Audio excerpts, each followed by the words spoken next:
भाइयों बहनों, माताओं और बुजुर्गों, हिंदुस्तान के नौजवानों, इस पृथ्वी पर जो कोई आया उसके ऊपर संकट ही संकट आया।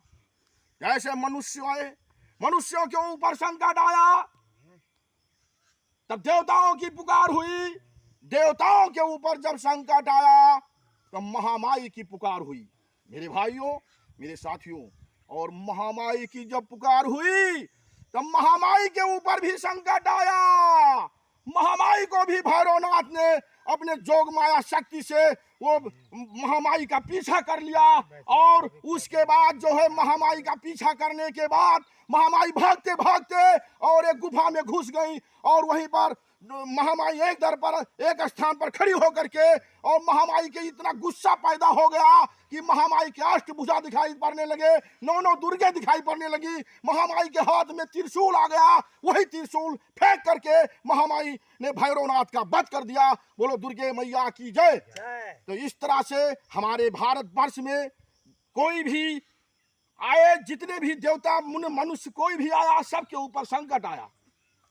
ठीक उसी प्रकार से जब अत्याचार बढ़ गया, अत्याचार को देखते देखते अयोध्यापुरी में श्री भगवान श्री रामचंद्र जी का फिर से जन्म हुआ, फिर से अवतरित हुए। उन्हीं का भाव लेकर के श्री मोदी जी के ऊपर सवारी चल रही है।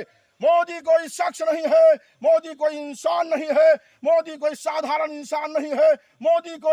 मोदी एक ऐसा आदमी है कि एक खूंटी है, जो उस खूंटी पर मोदी नाम का आदमी टंगा है, जो हमारे संविधान में है वो कर रहा है, जो सनातन में जुर्म हुआ है उसको देख रहा है।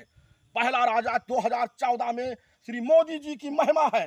पहला राजा आया है। हम लोग 7 से 12 वर्ष के बाद, 7 से 12 ईस्वी के बाद ब्राह्मण वंशी राजा दाहिर उस समय हमारे देश का शासक था, जो कि उस कितने दिन से हम लोग गुलाम थे, गुलामों के गुलाम थे। लेकिन हमारी आजादी मिलने के बाद अगर कोई भी हिंदू अपनी शक्ति को भूल जाएगा, इस पहचान को भूल जाएगा, तो मेरे भाइयों वो हिंदू नहीं है, वो हिंदू नहीं है। हिंदू वो होते हैं जो हिजरे धोती पहनते हैं, वो हिजरे नहीं है। जो हिंदू हो करके हिंदू के खिलाफत करे वो हिजरे होते हैं। मेरे भाइयों, मेरे साथियों, आज देश का सवाल है, अगर मुसलमान भाई हमारी बात पर अमल नहीं करेंगे तो वे तो पछताएंगे।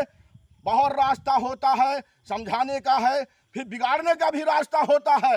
अगर समझाने से मान जाएंगे तो मान जाएंगे, नहीं बिगाड़ने वाला रास्ता आएगा तब मान जाएंगे, उसमें कोई संकोच की बात नहीं है।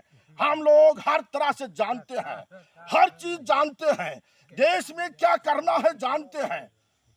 हमारी सोच, हमारा विचार ये कहां से आ रहा है, भाव कहां से आ रहा है, ये देश की सभी प्राणियों की शक्ति है, जन जन प्राणियों की शक्ति है।